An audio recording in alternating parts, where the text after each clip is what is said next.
As I said, it's a great honor to open this second annual Millie Bloom Disability Studies Conference, which is hosted by the Center for Disability Studies. And our center is a partnership between the School of Social Work at the Hebrew University and Joint Israel. And our aim at the center is to promote knowledge, research, and teaching, as well as services that are informed by the social model of disability in its broadest sense. And we aim to build international collaborations and develop local knowledge through these collaborations. And this year, our conference is aimed at exploring the issues of choice, autonomy, and risk in welfare policy for disabled people in Israel. And we chose this, well, we started discussing these issues because we thought that these tensions between support and autonomy and risk prevention are dilemmas that come up again and again. But also, as we started discussing the issue of the theme of the conference, the Ministry for Welfare in Israel has actually started an initiative of legislating a disability services bill that never existed before. So this is a new bill, and we are hoping to use the knowledge that will be created through this series of lectures in the advocacy and the involvement and in shaping the legislation so that the issues of autonomy and choice are central. And indeed, this demand for autonomy was always central in disabled people's organization struggles, and the struggle for independent living, which is the bedrock of the disabled people's movement, has always stressed that when we talk about independence, we are not talking about self-sufficiency or about the ability to do everything for oneself, but we are actually talking about autonomy, about taking control of one's life and leading one's life in the direction that a person chooses. So this is a really important distinction around what we mean by autonomy and independence. And the conference this year will take the form of a lecture series. So today we will hear from Professor Peter Beresford, who will draw on a service user perspective to discuss the principles and practices that advance a user-led system of personal and social support in the UK. Then in November, we will have two different lectures. At the beginning of November, we will hear from Professor Gemma Carey about the promises and pitfalls of individual budgets in Australia. And then at the end of November, we will hear from Professor Anna Arestein-Kerslake about legal capacity and new alternatives to guardianship, again in Australia. And then in December, we will host a panel, finally in Hebrew, in which we will discuss where we go from here in addressing the issues of choice, autonomy, and risk in welfare services and in the current legislation process that's taking place in Israel. And if you want more information about the lecture series, you're really welcome to join our mailing list and to like us on Facebook and all that jazz. And Oz is going to post some details about how to do that and how to join all our channels. So this conference is named after Mrs. Millie Bloom, Zichrona Livracha, who as a mother of a son with intellectual disability, believed in the right of all disabled people to be supported, to flourish and live a full life as valued members of the community. And me personally, and all of us here at the Center for Disability Studies, would like to thank her son, Jim Bloom, for his generous donation that for a second year in a row enables us to hold these conferences and bring these international perspectives and international experience to our discussions here. Because as you know, although the legislation in Israel is starting to happen now, there is quite a lot of experience internationally in trying to influence legislation, in moving towards more autonomy in services, but also in sort of fighting battles that supposedly promote autonomy, but actually deny it. So I'm sure we will hear much more about that today. I would also like to thank our wonderful partners in Joint Israel, and especially Michal Shmuel and Efrat Stern, for their continued support and trust. And of course, the wonderful team here at the Center for Learning Disability Studies, Ozzy Sarof, Nili Breuer, Ozzy Sarof, Nili Breuer, Ronnie Holler, and Shirley Werner. I will take Nili Holler. Yeah, sorry for stuttering a bit. I'm kind of trying to fight off a migraine while speaking. And so fingers crossed it's going to work and I'll be out of it in a few minutes.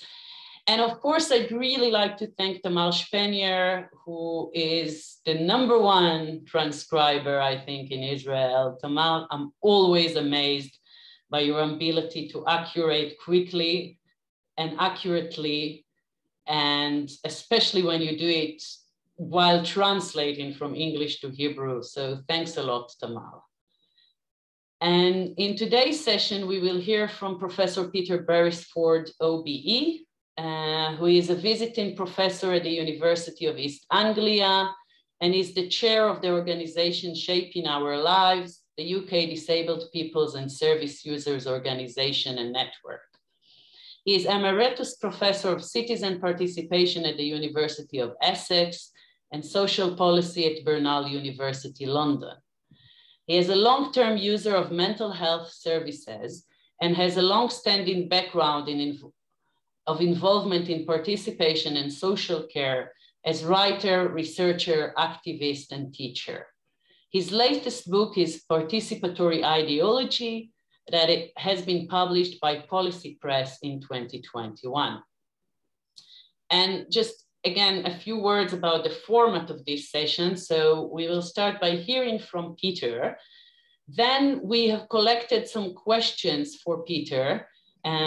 We kind of grouped them together and rephrased them. So after פיטר will speak, I will have a discussion and ask him those questions that we have collected.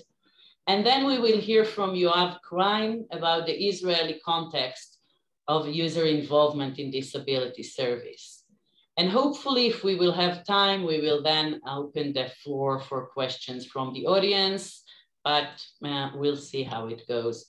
So פיטר, thank you very much for agreeing to be with us today and to share your experience about how to do user involvement and how not to do it. Thank you. Thank you, Anat, and hello everybody. Shalom, shalom. It is good to be here with you virtually. I'm going to try and talk really about the development of the disabled people's movement in the UK, but also particularly about the ways in which what we called direct payments as a movement and what became then a policy of personalization emerged, and the ambiguities and complexities in a broader political context in relation to disabled people, and some implications, I think, and some suggestions possibly for the future. As far as I can judge, modern, and I use that word loosely, modern policy in the UK in relation to disabled people began the same year as the State of Israel, 1948, with the passing of a major piece of innovative legislation, the National Assistance Act. But the reality is, so often is the case, is that what that meant for disabled people, while it was much better, I think, in terms of attitudes and quality in comparison with the poor law, which is what we had before, in many ways, those attitudes and provisions continued. What it had been mostly before, if you couldn't escape it as a disabled person, was to be put in the workhouse. What it was after 1948 really was institutional provision, people being put in residential services, increasingly run by charitable organizations that were not led by disabled people. So there would be some care support at home. And I'm talking now about people with physical and sensory impairments. We have obviously had a separate mental health system, which we might need to talk about a bit more later. But the only progressive distinction you might say there was following the Second World War. Then there was a recognition that people who had been injured as service people in the armed forces should have an opportunity for work. But it's grim to look back on what that work was. It was usually things like operating elevators, lifts in buildings, in shops. It was incredibly limited, or other stereotypical jobs associated with people seen as impaired. It's a grim history, I think. The disabled people's movement in the UK, I think it can be best said to have emerged in the late 60s and the early 70s. And what's interesting about it is, I think there's something wonderfully contradictory about the disabled people's movement.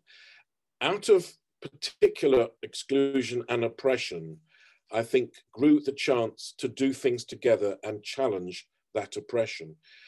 Because the disabled people's movement in the UK, and I can't say it's the same everywhere, really grew out of institutions where people were together, where people had been educated in special schools together, where people developed their own chances to talk with each other about how they felt about who they were, and where I think eventually what that made possible was the emergence of a different way of thinking about disability and a different way of thinking about values that should be associated with that. And already, Annette has referred to the two key developments that came out of that here. One was the social model of disability, which I want to say a little bit more about. And similarly, although you've given, I think, a very clear and appropriate definition for it, what's called the philosophy of independent living. So basically what the disabled people, who were predominantly white men at that time, who were in those institutions, what they were arguing was that their lives were controlled by the policy and practice of those days, that they were put to bed early, that they were seen as people unable to live a life independently in any sense, and that they resented that, felt it was not necessary, and they wanted to have a different way of living. And out of that, I think, grew the social model of disability. And what's important, we need to remember that the social model of disability is something that's constantly being rethought, reworked. It isn't something fixed, and it's never been seen, I think, by its advocates as something that sorts out everything. People like Mike Oliver, who was one of the founders of that idea, was always very cautious and didn't make big claims for it. But it is revolutionary. I've been involved in both the movement of psychiatric system survivors and disabled people since the later 1980s, and I have seen the effects it had on people. This idea that you did not anymore have to think about disability as something that was a personal failing, that it was what you could not do that defined you, that you were inferior, necessarily branded as less of a person than people who would claim to be non-disabled. And instead that you could think about it in a different way, that you could think about the nature of yourself, your body, your mind, or your intellect, whichever, your vision, your hearing, if that's how you want to think about them, as different, and maybe that you hadn't got a limb, or you hadn't got sight, or it didn't work as it was conventionally expected to work. And that was your impairment, and that was that. And that didn't make you lesser of a person. It meant that there were things that were different about you. It meant that there might be inherent difficulties, like you would want to run but couldn't, for example, and you'd like to run. Or, as I know many disabled people have felt, that you're always operating at a lower level to the people who speak with you who don't have the sensitivity to get to your level. But then the distinction was made between that and what was seen as a disability. And disability was defined as the reaction of a society to people with those impairments. Just as we know, and I think the same operates in relation to issues of race and issues of gender and sexuality. It's one thing who and how you are, it's another how people respond to you. And so the sensible, I think, defendable argument was that, one, disability is a social construction and a response, and it's constructed mainly in terms of failing to address your rights and needs, so that you cannot equally communicate, so that you cannot equally access the built environment, you cannot equally access many opportunities. And there is a complex interrelation between impairment and disability. Some impairments can be disabling. That's a feeling that came out later, that these issues are gendered and they relate also to issues of race. And that's something that's been struggled for over years. And that there does not have to be disability. There may always be impairment, but there does not have to be disability. That is about how a society, in terms of the social, chooses to respond. And then independent living, as has already been said, what that philosophy is concerned with, which follows from the social model of disability, is the view that what the aspiration of policy and practice and provision and services and support should be, is that the person should be enabled to live as far as possible on equal terms with non-disabled people. And I think it's a simple and clear and understandable philosophy, set of values.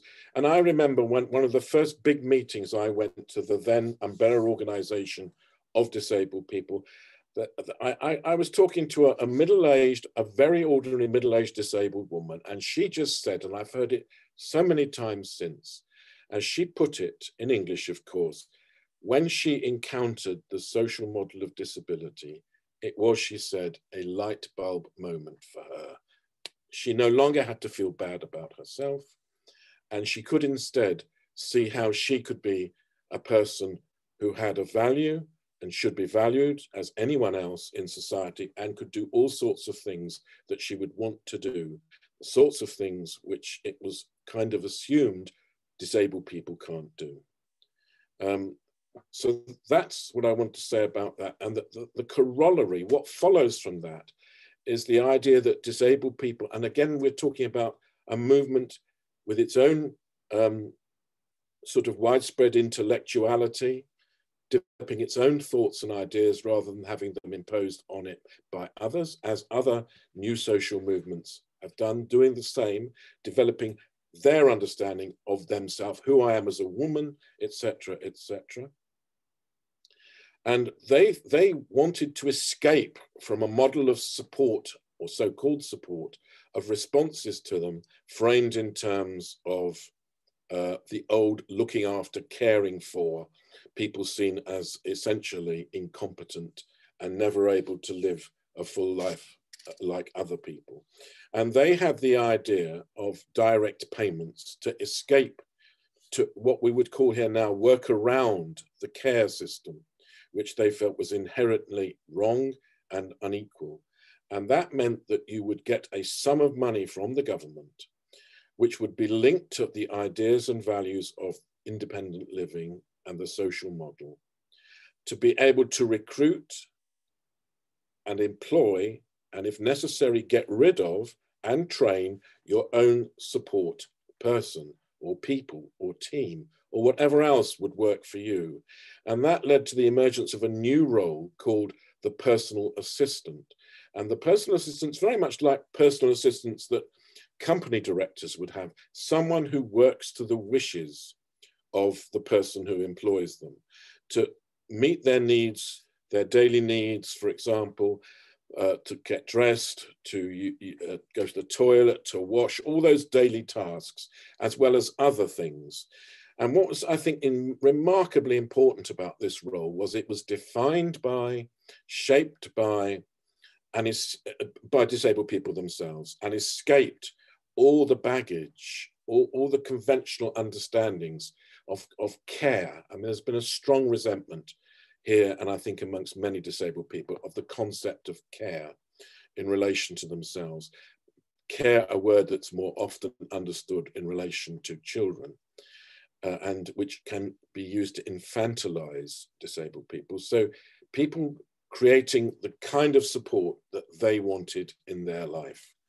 And I think that's the kind of, I mean, in a way, in a way, of course, in a complex world, it's frustrating, because what you want to do is to change the whole system, but you could make inroads into that for yourself and more of you through having such support shaped and controlled by you.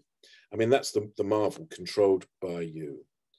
And the movement in the UK identified very quickly, I think, there was talk of three necessary conditions to enable this kind of a transformed, user-led world for disabled people to be possible. One, to work for accessible environments, and for those to be a legislative, a legal requirement, and the same for communication. So second, people argued for the importance of freedom of information legislation, so they could always know what was going on in relation to themselves. And thirdly, support for a network, an adequate network of disabled people's own user-controlled organizations, for example, like Shaping Our Lives, at local level. And these organizations would be there to campaign, to support, to advise, to help people take on, for example, the idea of direct payments, and be a force for change directly coming from disabled people themselves, not from others speaking on our behalf. And that went on, I think, really essentially from the 1980s for disabled people in the UK, in a pretty hesitant way, to be honest. It was always only being accessed by a small minority of disabled people. Obviously, the younger, better educated ones with more opportunity and confidence, who would take that task on and could couple up with and link and be involved with their own organizations. Then I think a change took place in the UK. The thing is that policy for disabled people, the main policy for disabled people, apart from welfare benefits here, is what we call social care, which has always been a marginalized policy, separate from our National Health Service, run by local authorities, chronically underfunded and not pioneering and not greatly valued. And when Mrs. Thatcher came to power, just before 1980, she targeted social care, and where she wasn't perhaps able to do it with the National Health Service, she made it her enterprise, her focus for developing a different approach to public policy, one that was not based on the principles of the welfare state, universalistic, free provision, health, housing, income maintenance for everybody, but something you would have to pay for, which would only be for those who couldn't sort it out for themselves, where the budgets would be much more tightly controlled, etc., making it a much more marginal policy, and of course reducing funding in the process, but associating it particularly, not just that you have to buy things, which is what most people who are not impoverished have to do, but also that it's mostly provided because of her hatred of state intervention by the private market sector. So that's the context of social care, which is the key policy focusing and focused for disabled people from especially 1990 onwards and through now. And always it didn't have enough money. Always it was not up to speed. It never meshed well with people's health needs. It was never a universalist policy. Increasingly, people had to pay more and more for less and less. And then we come to the end of, apparent end of Thatcherism and New Labour under Tony Blair. And during the course of that, there is a search for something that might be cheaper still, but look better, because I think there was a sense that social care, the key policy for disabled people, aside from benefits, was failing. And so they looked at the idea of direct payments, and disabled people tried to encourage them to pick up the idea of direct payments. But what happened was that they did it, and it's a reminder of the ambiguity of all policy initiatives. What can free can also control. What may be intended to be liberatory can have the opposite effect. New Labour took forward a policy which has since had cross major party support, which is still a policy of the present government and was a policy of the coalition government before this government. And that policy was called personalisation. And what personalisation was sold as, and at the time, I was involved at a policy level in this and could see it developing. It was meant to be something, it reminds me of what they talk about in old Western films, you know, the American West, of the snake oil salesman, someone who comes round with their wagon who will sell you a cure for everything. And it really was like this. There were people who were telling us that personalisation could be up to a third cheaper and much better than existing systems. And that it would be helpful for disabled people, and it would be helpful for spending less money. What they did when they did this, and the kind of research that people like me have been involved, I think confirms it, is they essentially divorced the different parties as they came to power. They divorced the values and ideas of direct payments from the philosophy of the social model and independent living. So there was no longer a tie-in between the amount of money you'd necessarily get or the aspirations for the policy. That was vestigial, that sort of was there, but it was less and less becoming the case. With lots and lots of talk about now we're going to do a policy of personalisation. And by doing this, it will be possible, as they put it, to personalise, to make sure that each person gets what matches what they want. And new ideas were introduced, like there was talk of being able to work out very quickly up front what the person needed so that the financial allocation matched what the original assessment was, which would be quickly made so that the person would then be able to get on with their life. We know from research that that never was possible, because actually working out what any disabled person needs is complicated, and it is about each person's shared rights but unique needs. So that didn't work. And then very quickly what we began to see happen was that as governments changed, the amount of money available to each person, the restrictions applied to eligibility to have support, unless you had money yourself, became greater and greater. So essentially, when to begin with people were getting personal budgets, some people were able to have really original and fresh things. Holidays, which gave them a fresh start in their accessible holidays, which gave them a fresh start in terms of improving their mood and feelings about themselves, for example, being able to do ordinary social acts which might have a cost, but which would bring them into contact with other people, not just disabled people, going to football matches, for example, things like that, going out, having fun, going to discos and things, and to clubs as young people. These were things which were possible and which some people managed to do to begin with, and which had appeal, and also enough money sometimes for different disabled people to club together and not then just be an individual payment, but a collective payment. So as a group of disabled people, you could do things together beyond just meeting your individual needs, do group activities of all sorts. But this was a very short-lived reality because of the cuts in budgets. And what we've seen ever since has been a reduction in budgets, generally speaking, with the excuse, in my opinion, of austerity. But the commitment of governments like the Conservative government in the UK to neoliberal policies, which are about small state, very much reduced public expenditure.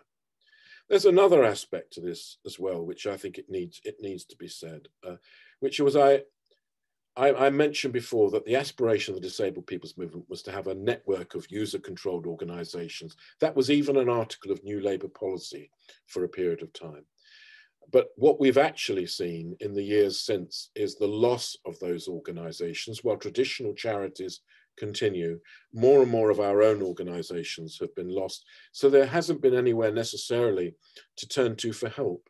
And from the research work that I and Colin Slasberg have done, what it would appear is that about, say, 5 to 10% of people, without the broader support that you might benefit from as disabled people, are able to run their own arrangements for personal budgets in the same way as disabled people before did with direct payments, and employ their own worker and deal with all the issues that have since come to arise of bureaucratization, of needing to be insured in case something goes wrong, and so on and so forth. So in fact, it's actually been quite a minority affair. And the idea of personalization has been further devalued, so that where for disabled people it meant actually controlling some money to control people who supported you, what local authorities did to make it seem that they were up to speed with the policy ambition was they would work out how much any service that a service user, disabled person, received cost. And then they would say that that was how much they were giving them as their personal budget. So people would be told they had a personal budget and nothing would change in their life, except more and more what was happening is restrictions were being imposed. What kind of support you can have, how much support you can have, if you haven't spent all your money, having to give back that money for that period, and so on and so forth. And this was also affected more recently by the loss of something called the Independent Living Fund, which in one sense was an anomaly of policy, but it was a large sum of money, originally a kind of voluntary pool and then a government-led pool, which made it possible for many disabled people, relatively speaking, a small number, but many actual individuals, to be able to have a good quality of support in line with the philosophy of independent living. And then when that was got rid of, I think for political reasons, some local authorities took on that responsibility for those who'd accessed it, but it wasn't available anymore for people, and so on and so on. But I also want very, very quickly, if I can, I don't want to talk too long, I want to talk about the fact that I've talked about social care, I've talked about what I see as the degradation of an inspirational policy developed by disabled people, direct payments. But we also have to be aware of any policy in relation to disabled people needing to be connected with other policies. So we cannot think about there being just the one policy. In the UK, for example, of course, people have talked a lot about pushing for inclusive education, education which does not exclude people with impairments. Of course, there's the issue of the reduction of what was mainstream state housing in the UK to being a much more small-scale pool of what's called social housing, which already has an inference that you only need it because there's something about you, rather than that housing is an issue which is certainly in the UK is problematic for more and more people in the mainstream. And then, of course, there's the issue of welfare reform. That's to say, cut the generalized policy which has had cross-party support over 20 more years of restricting and not necessarily trusting people who seek to access welfare benefits, and a group that's been particularly affected by that are disabled people. And there is an appalling process now of sort of interrogating people to check whether they should be getting a benefit. And the irony is that when these come to formal appeal processes, at least half of them, if not more, are reversed. So there is a kind of total inconsistency in the system. The process of accessing benefits is one that seems to be loaded towards denying you access to them. The appeal process, which is a more traditional one, still seeks often to correct that. And then there are other things too, like there's what's called the bedroom tax, that if you have more than one bedroom, then you had some of your benefits taken from you to pay for it rather than being supported to pay that cost. And that, of course, has clear implications for people needing support from another. So if we look at the UK now, I would say defining disabled people broadly, as I think it's helpful to, as people with physical and sensory impairments, with intellectual impairments, people as mental health service users, survivors. It is a very grim place to be, in my opinion. And while the pressure has long been on to try and force people into work, any kind of work, the consequences of that can be problematic. The availability of work that's accepting of disabled people cannot be taken for granted, and so on and so forth. That does not mean that despite all the struggles that disabled people and the disabled people's movement have had in the UK, that people have given up. By no means. I think the disabled people's movement has changed in all sorts of helpful ways. It's been much more recognizing of diversity, more inclusive, different kinds of understandings of disability and impairment have developed in the sense that people, for example, who identify as having very little energy for one reason or another, who may not have been recognized as a group of disabled people, certainly now have made their case and are seen as part of the movement, that the technological developments which have taken place, both in terms of making it possible for you as a disabled person with communication issues to access things through computers, etc. That's of course developed amazingly and helpfully. But also I think social media and networking, although they bring their own issues and problems, have also made it possible for people who are, for one reason or another, restricted physically and for other reasons, to be able to be part of things. So there are, while more pressures of a negative kind, there are also, I think, different and in some ways better opportunities.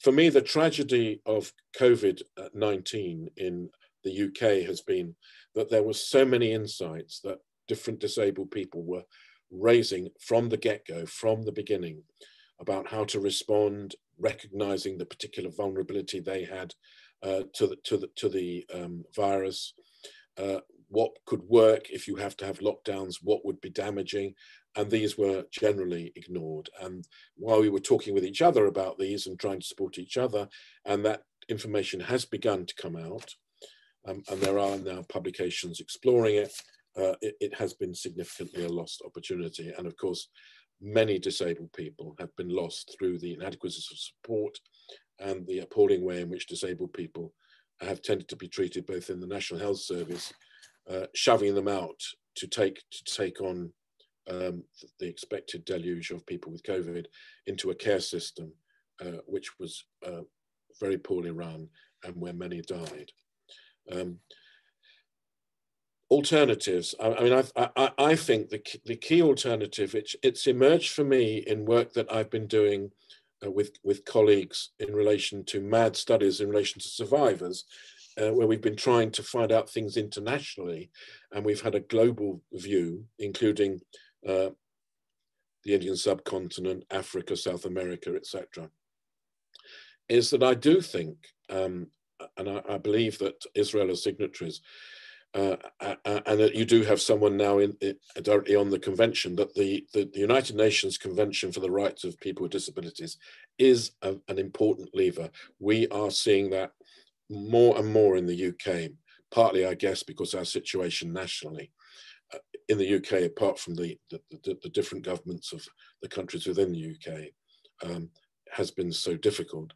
But the point about the UNCRPD, the United Nations Convention on the Rights of People with Disability, is one that it's based, it supports, it values the model, the philosophy of independent living. And secondly, something which I think is no less important, which I value my colleague Colin Slasberg for helping me appreciate, is it has this concept of progressive realization. So that there's no sort of silliness about this. There is a recognition that if we're going to get to the point to achieve independent living in the transformation of policy within any signatory country, it's not going to be a 5-minute issue. It's going to require resources. We're going to have to get there. There has to be a process of change.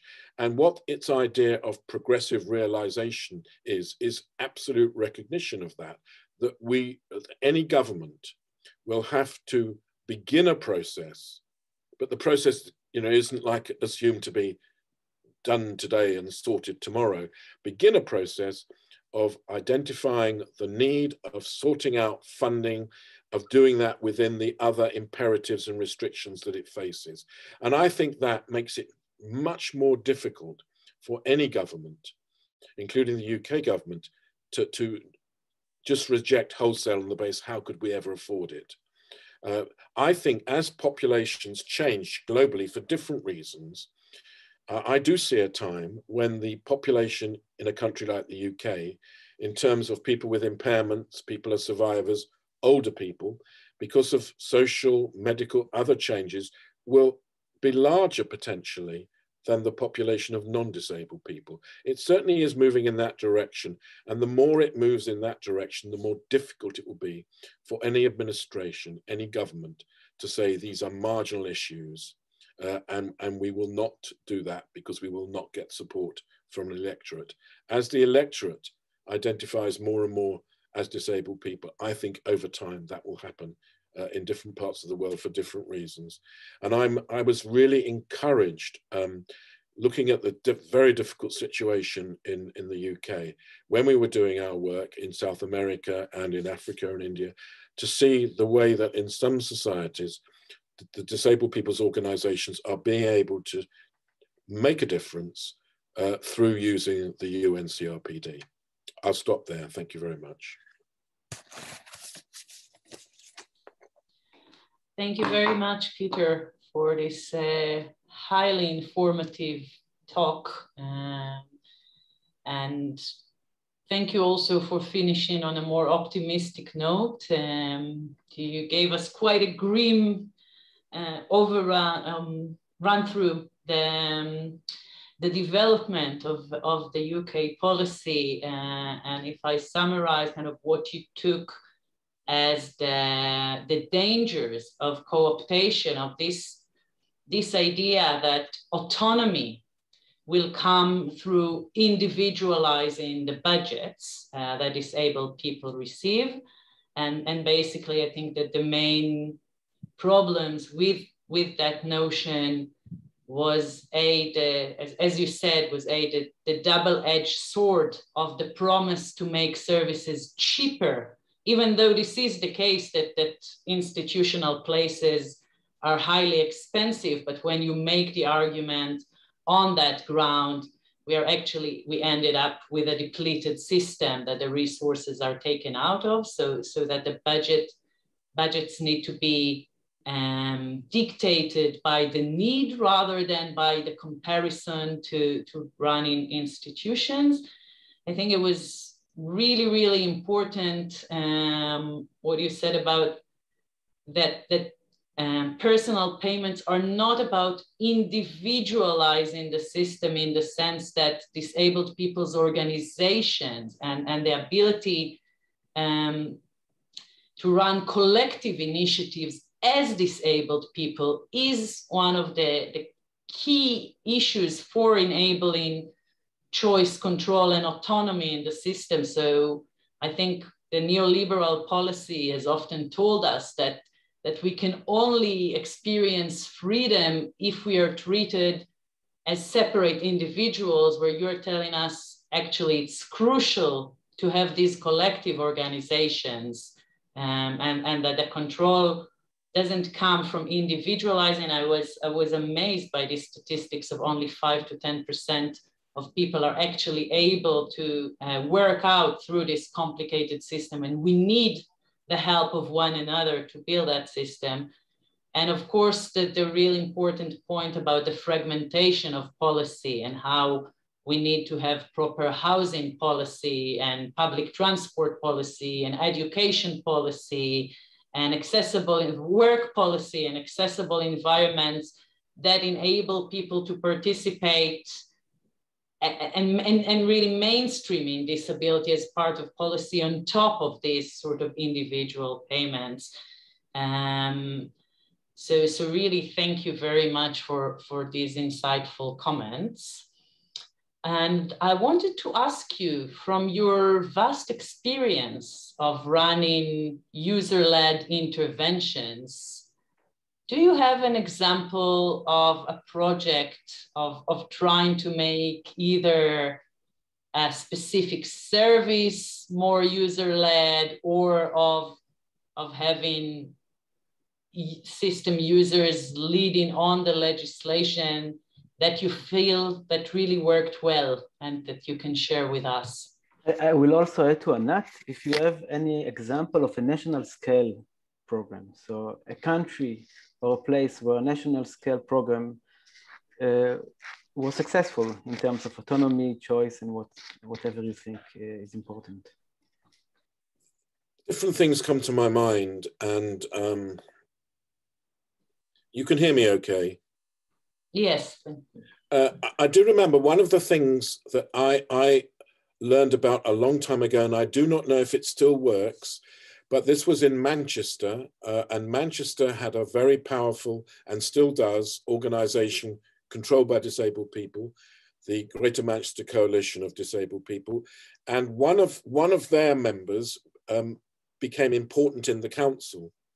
And one of the things that they did in the council was that they made a requirement that all new buildings had to have disabled person access.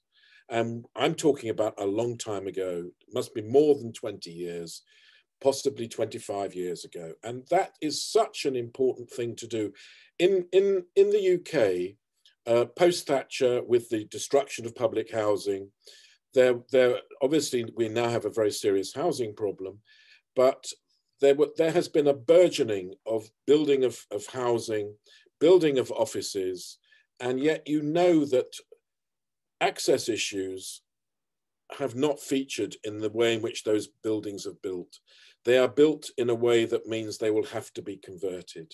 And I think that's so important. At the university that I am based at now, and it's a complicated story, one of the disabled women that I know who is involved with the university has a role to advise on access to the university. Now, I don't want to say bad things about my university, but it's obviously complicated.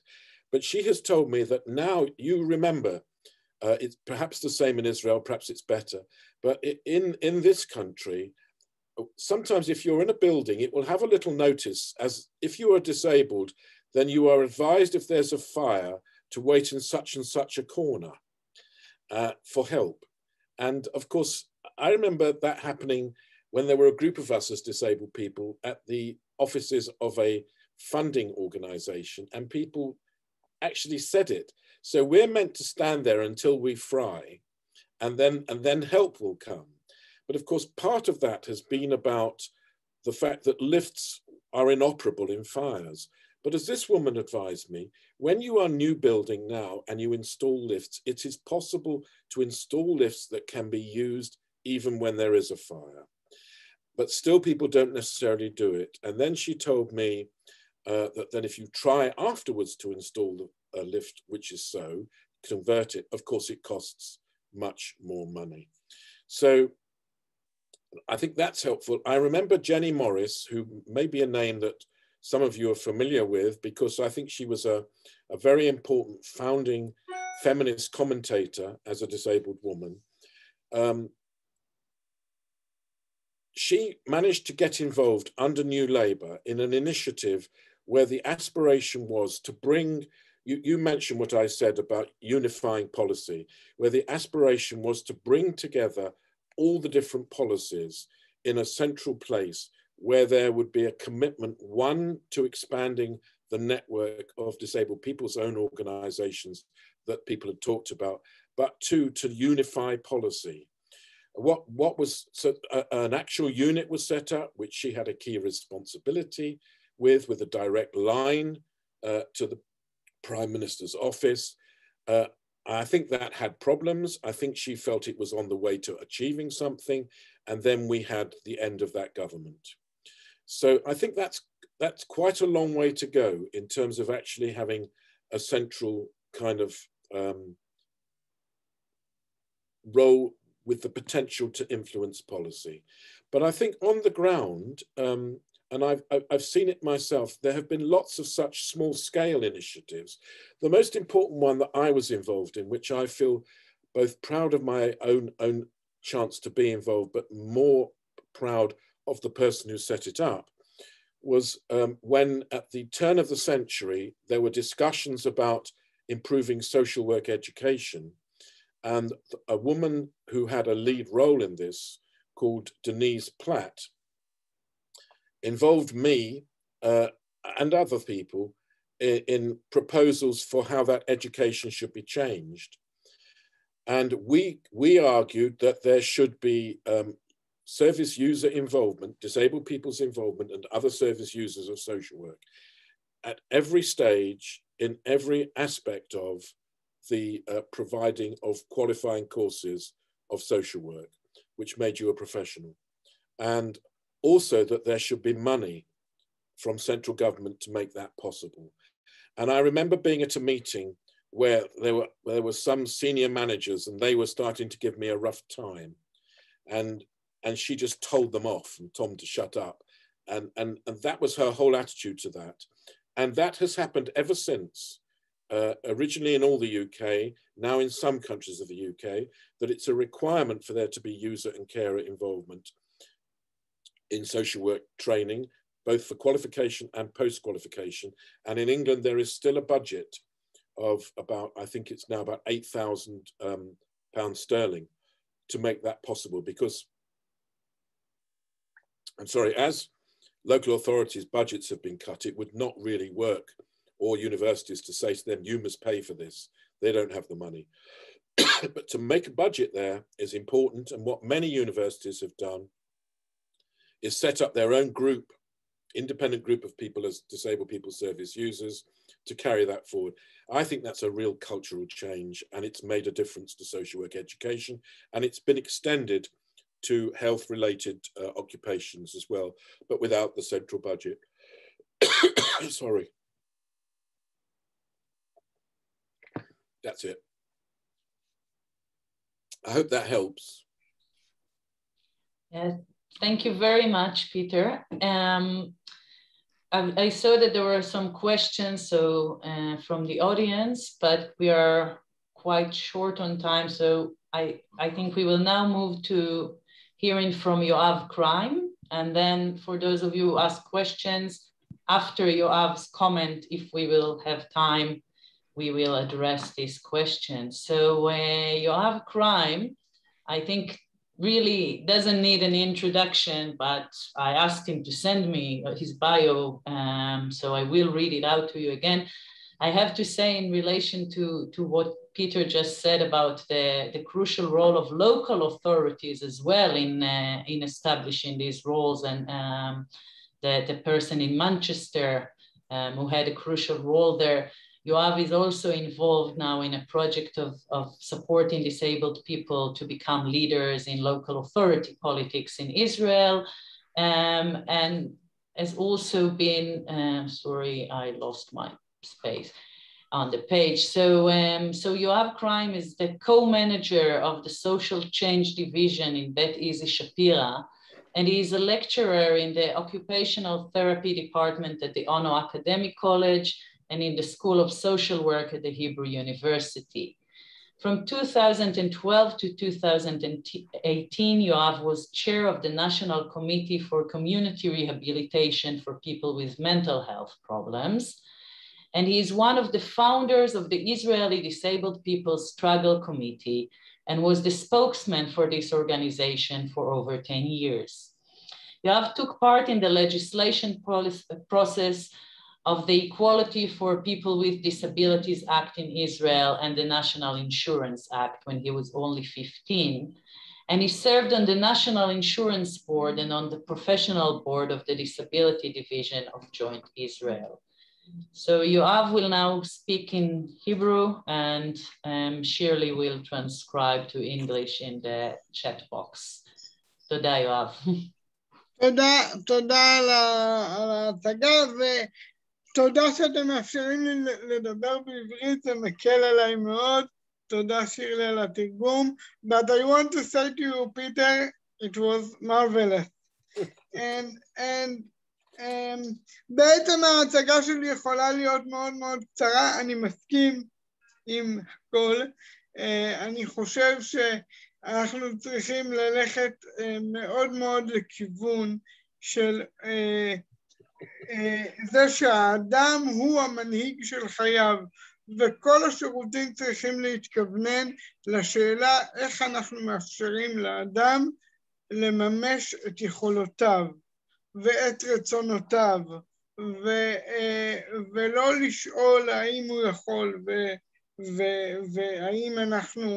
והאם הוא ראוי לתמיכה כזאת או אחרת, אלא להגיד הוא רוצה לעשות את הפעולה הזו והזו בחייו, מה הוא צריך כדי לממש אותה, ואת זה למצוא את הדרך לתת.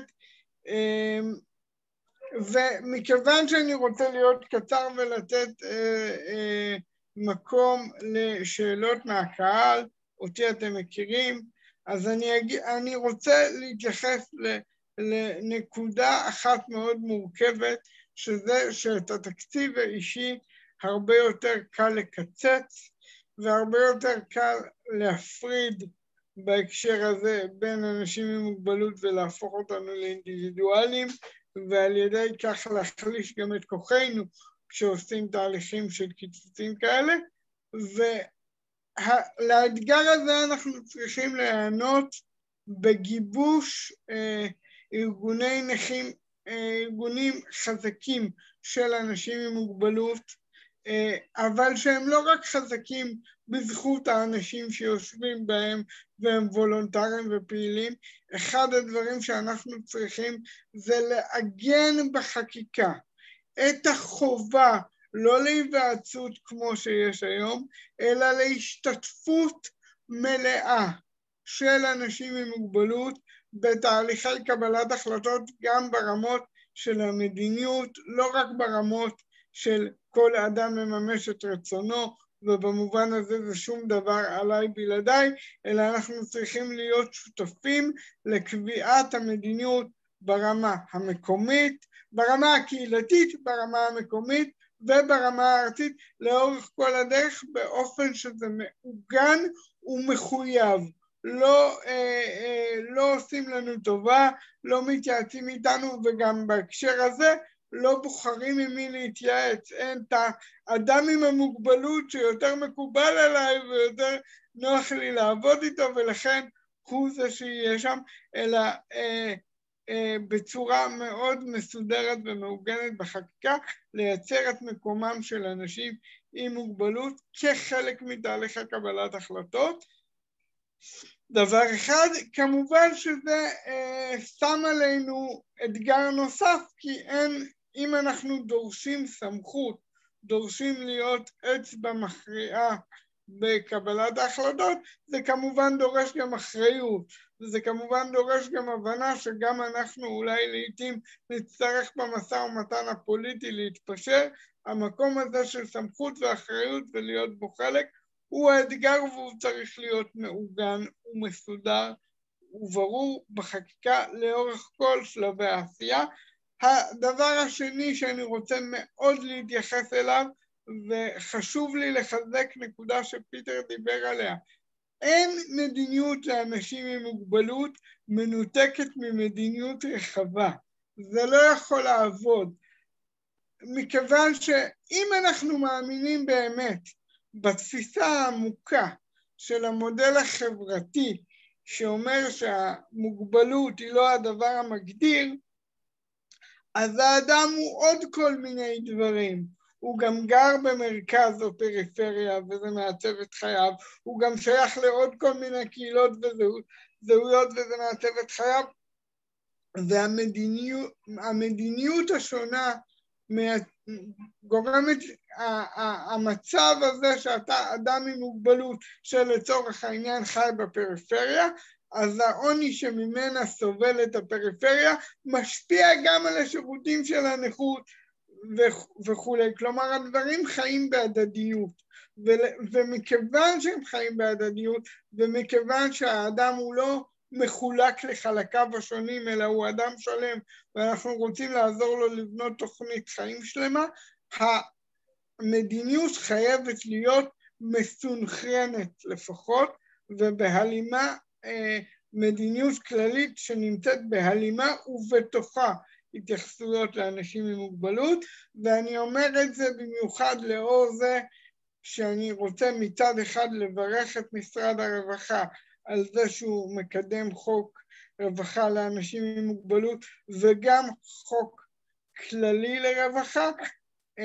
בעיניי הדבר היה ראוי שיהיה בחוק אחד, שתהיה בו מדיניות רווחה כללית ובתוכה התייחסות הולמת לאנשים עם מוגבלות, וזה באמת בהמשך ישיר למה שפיטר אמר.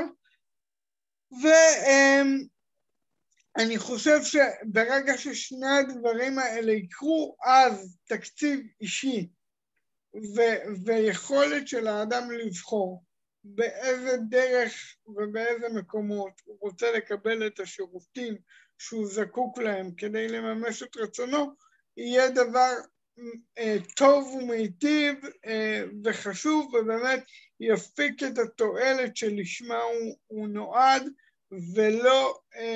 ולא ניתקל באתגרים שסיפר פיטר. כלומר, פה יש לנו הזדמנות ללמוד מהאתגרים ולעשות מראש אחרת כדי להיות במקום אחר לכתחילה. ואולי דבר אחרון וחשוב, בישראל קרו כל מיני תהליכים, בין השאר מעבר כלשהו לא מספיק, מאוד לא מספיק, אבל פתיחה יותר של שירותים בקהילה, ואני רוצה מאוד למרקר דברים שפיטר אמר, כי העובדה שדירה נמצאת בקהילה עוד לא אומר שהיא איננה מוסד. גם העובדה שיש בה רק 6 אנשים עוד לא אומרת שהיא איננה מוסד.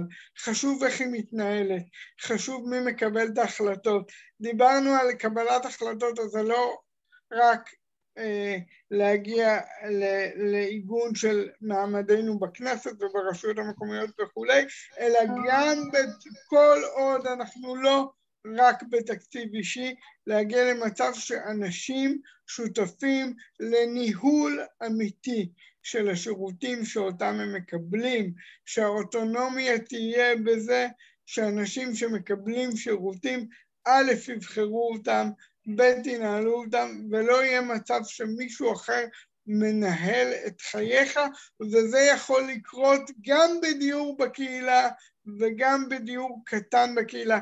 אז דיור בקהילה הוא תנאי הכרחי, הוא תנאי הכרחי שאף אחד לא יבין אותי אחרת, אבל הוא איננו מספיק.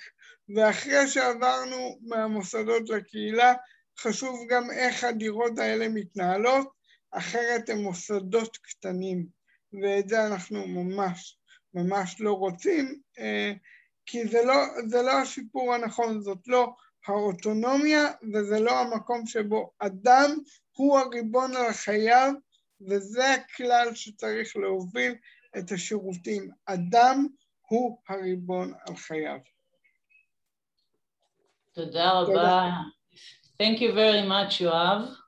I always like hearing you speak, and I think really actually both I heard Peter before as well, not just in this talk, and you. I like your generous honesty in the sense that both of you always really speak your mind, but in very generous way of sharing your own knowledge and learning from others and listening. So really thank you for this opportunity. And we will now, we have 20 minutes. So I think that would be a good time to get some questions from the audience. And Shmuel Yerushalmi wrote his question in the chat. So Shmuel, do you want to read out your question or should I read it out? Okay, so I will, yeah, Shmuel? You hear me now? Do you want me to read your question or do you want to ask it yourself? You hear me now? Yes, we hear you. Yes. If you want, you can to read, and if you want, I too can to read. I too can to read. Okay, I will say my question. I want to ask you in relation to responsibility of state and other official authorities on life of disabled people. And in this connection, I want to ask you how in England and other parts of United Kingdom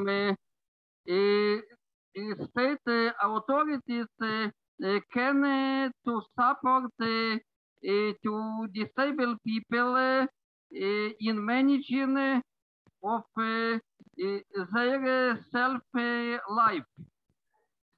Okay, thank you, Shmuel. So the question is, how do the authorities support disabled people in actually managing the personal budgets and the bureaucracies of life? I suggest that we'll take another couple of questions and then we will ask Peter and Yoav to address them. So Shai, do you want to ask your question?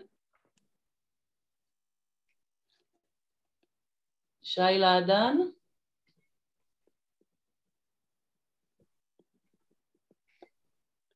עד ששי תעלה אשת גלי. Okay, now I can hear. Okay, so Shai is here. Shai? Yeah, now you can hear me. It was just a problem to unmute. First of all, thank you for the talk. I want to go back to something you said in the beginning about the word care. I really agree about that sometimes it makes to infantilize and to treat a child like, but I think a care is a dual word because if you take the feminist ethic of care, I think it really connects to what you say in the end about you need communities. So there's a difference to care, to take care in someone and to care about a subject or about someone, and then you try to do the adjustment and as a community or as a group to try to work about this. So it's a point I wanted to say because I do agree what you said about care, but I wanted to, if you have something to say about the ethic of care in that subject. Thank you. Okay, so thank you, Shai. And We also had a question that I will read out, and then maybe we will open the floor, and then we'll take some more questions. So Noah Ben Shaul asks, who works in Akim, which is an organization for people with intellectual disability in Israel. And she asks about realizing autonomy for people with intellectual disabilities, where this is a prolonged and complex process, and the ability to actually manage budgets, personal budgets, and initiate processes are often difficult, especially for people who went to special education. So what are the considerations when working with this population? So, these were 3 questions from Shmuel about support for personal budgets, from Shai about the ethics of care and how they feature, how these ethics feature, and from Noah Ben Shaul about intellectually disabled people. And I would love to hear your comments on that, Peter and Yoav. To start with the first question, and thanks to everybody for those questions, all of which I think are kind of key questions. There is no answer to the first question, because I think that this is one of the awful things about the situation here. There will be immense variation. What support you get in one area and what support you get in another area will depend. Some areas, when we were trying to find out about the amount of budget spent on personalization in different local authorities, there are enormous discrepancies. Some local authorities spend much more and others spend less.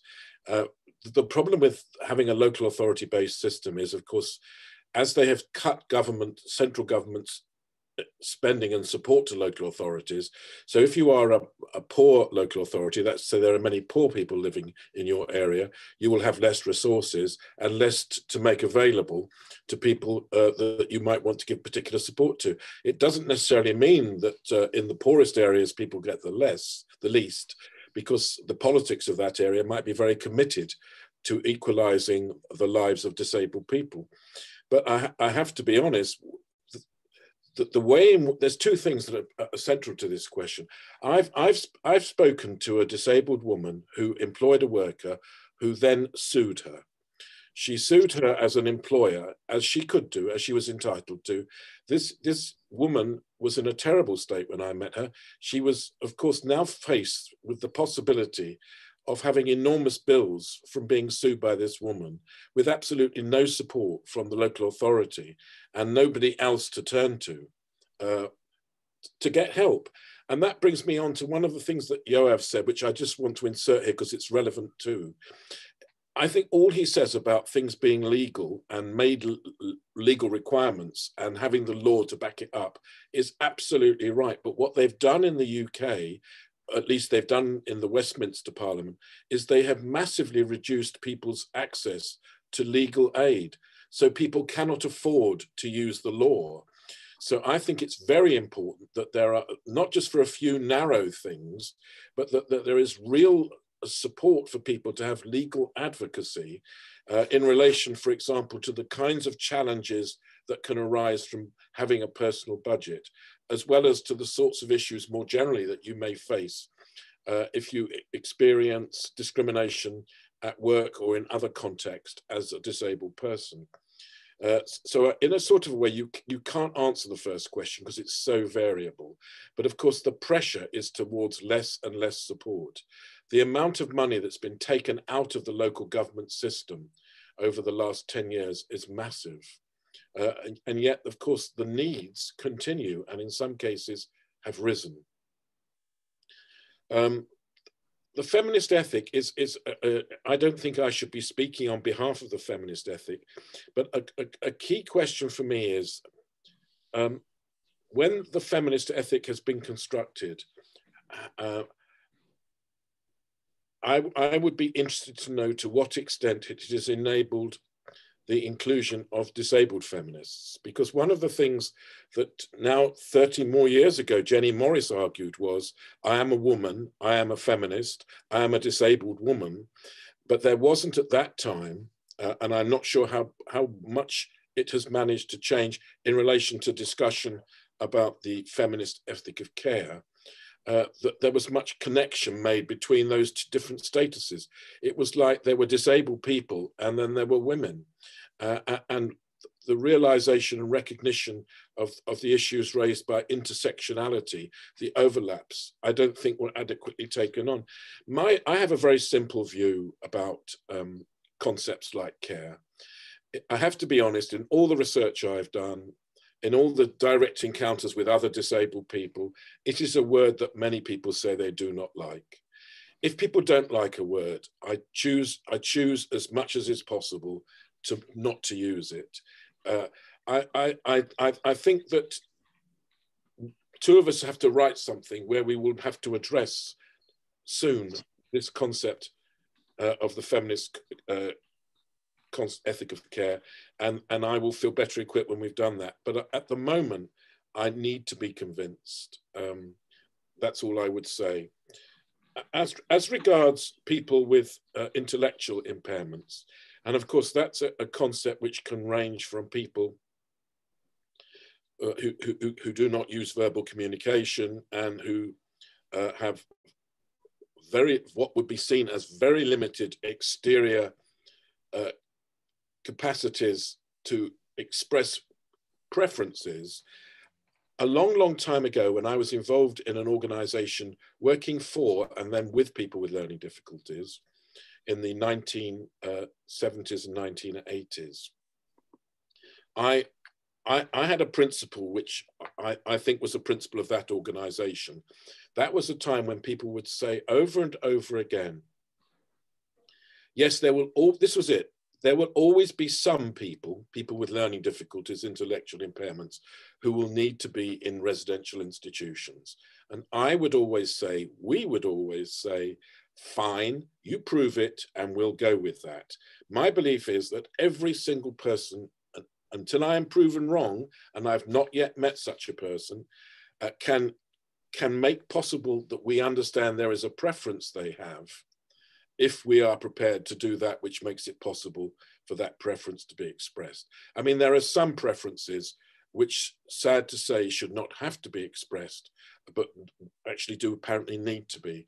There are repeated cases. There's another one happened recently of people with learning difficulties in a residential institution here in England being bullied and tortured.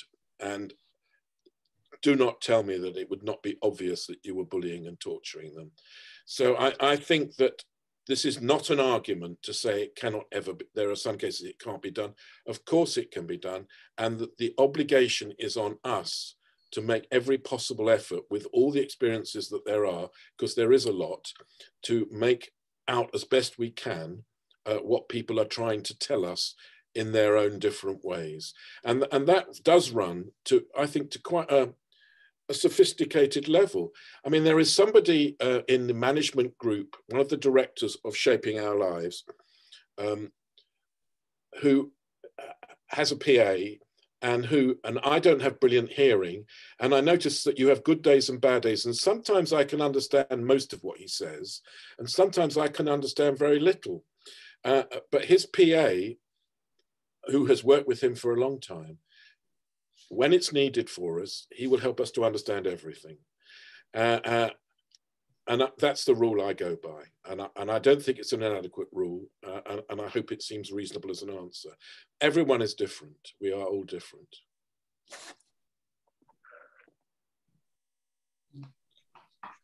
Yoav, do you want to say anything? You can say in Hebrew, of course. אתה על מיוט, יואב. אני אשמח לענות לשאלה של נועה. אנשים עם מוגבלות שכלית בעיניי יכולים בתמיכה הנכונה לנהל תקציב.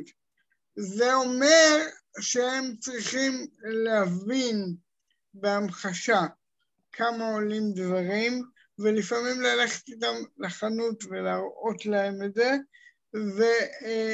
ולעשות יחד עם התומך שלהם סדר עדיפויות, וכן, התומך שלהם יעבוד יותר קשה מה שהוא עובד עם מישהו שהוא ללא מוגבלות שכלית, כי הוא יצטרך יותר להמחיש לפעמים ולהסביר בזמן יותר ארוך, אבל סדר העדיפויות של מה שחשוב לאדם, כל אדם יודע בסופו של דבר להגיד, ולפעמים זה לא יהיה אדם אחד, אם זה מוגבלות שכלית, נגיד מאוד מאוד מאוד מורכבת, אז יהיה כמה תומכים שמכירים אותו, וזה יהיה באיזשהו מעגל שכל אחד יודע לדבר על חלק, ובסוף שואלים את הבן אדם אם מה שהבנו הוא גם נכון כדי שהוא יאשר את מה שהתומכים האלה הבינו ממנו, ובסופו של דבר האחריות עוברת חזרה לנותני השירותים, במובן הזה שהם אחראים להבין מה האדם רוצה, מתוך הנחה שזה תמיד אפשרי. זה לפעמים דורש מאיתנו הרבה יותר מאמץ, ואסור לנו לחסוך במאמץ הזה. זה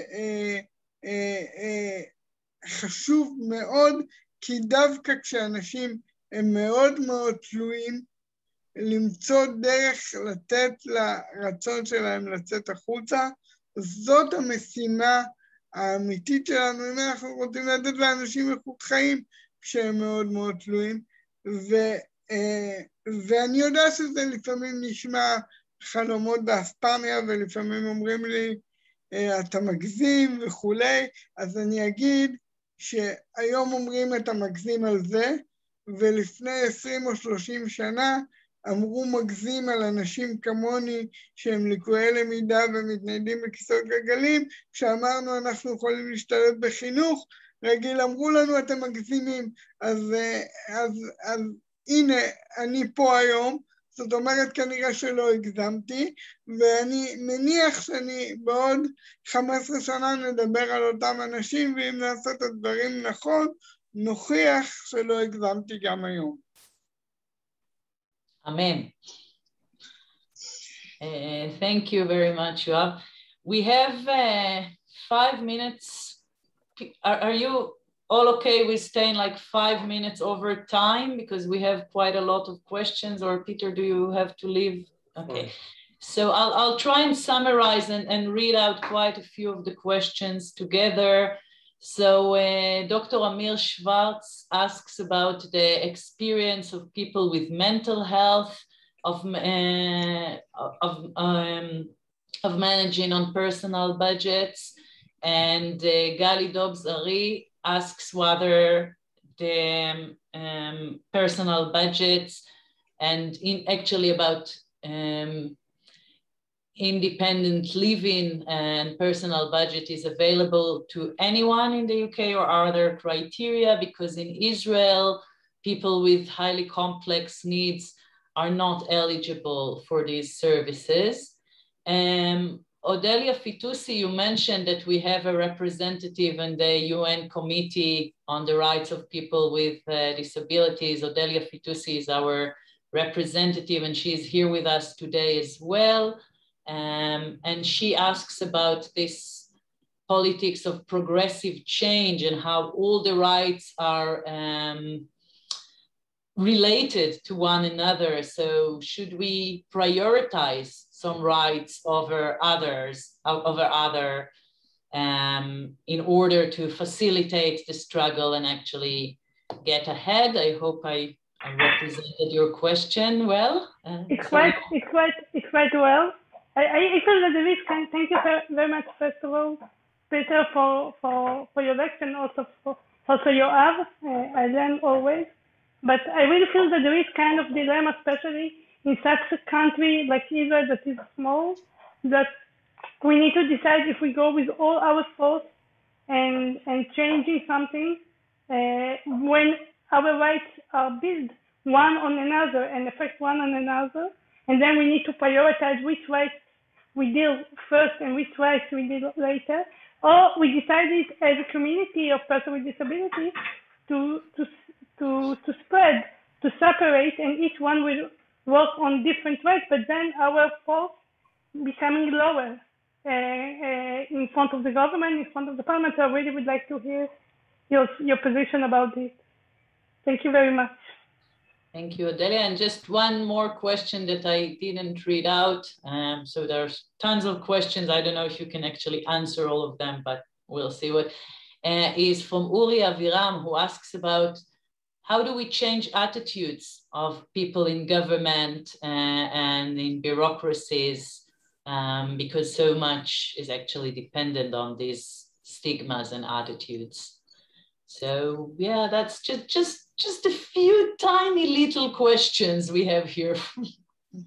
Well, I'll do my best, and thank you, everybody, and so good to meet your representative at the UN, and you have a wonderful opportunity and a big job to do, I'm sure. Personal budgets for mental health service users. I was involved in a project funded by an independent funder, the Joseph Rowntree Foundation, which was a kind of pilot project involving other mental health service users. You know, in the kind of advisory group when they were doing a pilot on this, and it struck me that there could be no better place for personal budgets than for mental health service users, because what were the things that people were saying? They wanted alternatives to medicalization. They wanted things out of hours. They wanted things when they were having a crisis that someone could come in, including someone they knew and trusted, maybe as a friend. All these unremarkable, critical things. And what we found in the early days was that people who accessed personal budgets, I'm talking about direct payments effectively here, not to make it more complicated, were having, reporting a better time in their life, and by a cold criterion that policymakers like, fewer admissions into psychiatric hospitals. But the trouble was, of course, that very quickly, this then came against the hurdle that, can we trust mental health service users? Shall we not limit and prescribe what they can actually access? Is it appropriate for it to be a friend who comes to stay with them when they fear a crisis coming on at 3 in the morning? You know, should this not be more organized? Should it not be more controlled? And that's the tension. It's the tension between bureaucracy, reasonable accountability. No one has an argument against that, but also what people as policymakers still think is in the person's best interest, rather than valuing and being able to be flexible enough to recognize that the world's a bit more complicated and life's more complicated than that. As the second question, of course, there are restrictions on who can access, and these are quite arbitrary, and they've had a system in the UK, or in England, I should stress, and I think Wales, of categorizing need, putting it crudely into, you know, like triage, like where it's recognized there's more and there's less need on the part of a disabled person or other service user. One of the things that my colleague Colin Slasberg, who I greatly respect, who's done such a lot of useful work, has highlighted is that because what comes first in UK legislation is a local authority not exceeding its budget, everything ultimately is subordinate to that. So if, for example, and these cases have gone to the highest court here, if something happens, like a person is told to, this has happened, told to use nappies during the night rather than to have someone there to help them go to the toilet, it will be argued finally that that's the right thing to do. It is not restrictive, degrading, or anything else, because the logic is dictated by the budget and the obligations of the authority not to exceed its budget. And if it said it would do, then it doesn't have to do it. And that's appalling. It really is the bottom line, as we would say, up against human rights. But human rights lose out. And there are sadly several very high profile cases where things that you think in a decent society that could not be the conclusion you come to, it is the conclusion that our highest courts have come to. The attitudes of people in government, I remember, and actually had this conversation on Twitter with somebody, as well as talking to someone about it. Our past Prime Minister, David Cameron, had a disabled son who sadly subsequently died. And people really thought, people said it to me, that because he had a son who was disabled, he would recognize and understand issues of disability. And those issues must have been up front for him. His poor son died. So we're talking about someone with particular needs and at great risk. And of course, it did not translate into policy. It didn't translate into policy because I think policymakers, especially in the UK, over the last 40 or so years, have been very heavily ideologically driven. As you mentioned, the last book I wrote was about ideology, and I was trying to make sense of the fact that most of us seem to have very little say in the ideologies that rule our lives. And I think that's true. And I think that people don't necessarily know about ideology. They don't know that if you are signing up for this party or that, it isn't just that you're a consumer buying this good or that good from a shop, and you might prefer their goods to somebody else's goods. You are buying something from a party which will be spending time working out the rhetoric to frame something in, but is mostly concerned with its own value system. And I think one of the reasons why the Conservative Party here in the UK really liked, and probably the other parties too, really liked the idea of personalisation, because they could see it as the individual, as a consumer, having to make decisions and not being supported in a straightforward traditional way by state intervention. Of course, that's why we got the kind of approach to personalisation and personal budgets we got, because the philosophy of disabled people is one absolutely based on ideas of us. No man is an island, no man or woman is an island. We have mutual responsibilities. We try and look after each other. We try and make it possible for all of us to be able to have the same chances and hopes for our lives as each other. And things like being impaired should not get in the way. So that's my feeling about that.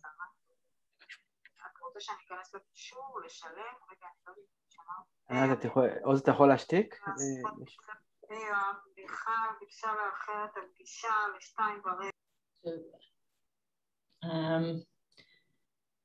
Thank you very, very much, Peter. We are actually running over time, so do you have like a last sentence or? Okay, so. תודה רבה לכם. Thank you, and I would also say that if you do go to our YouTube channel, you can see the recording of Yoav and Ronnie from last week talking about their position paper on the reform of the welfare services for disabled people. So there's more information there. And as I said, on the 2nd of November, Oz just wrote it in the chat as well, we will hear from Professor Gemma Carey about the Australian experience of individual budget. So we will have all these different perspectives.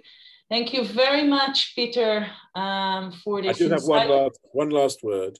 Sorry. Which is that why is it, if it's about disabled people, that non-disabled people have a right not only to comment on our behalf, but even to speak for us? Can you imagine if men thought they could still do that in relation to women? I know they try. Or black people had that done routinely by white people, or heterosexuals explain to us all about being LGBTQ. It would not be accepted. It is still accepted in relation to disability. And that does make me angry. So yeah, thank you very much for this really important talk and concluding sentences. And I think we have learned a lot from the experience about both the opportunities, but also the dangers in fighting for individual budgets in ways that can be co-opted. So thank you very much, Peter. Thank you very much, Yoav. Thank you everybody for joining us today, and we hope to see you again. And thank you, bye. Anna. Thank you, Oni. Bye.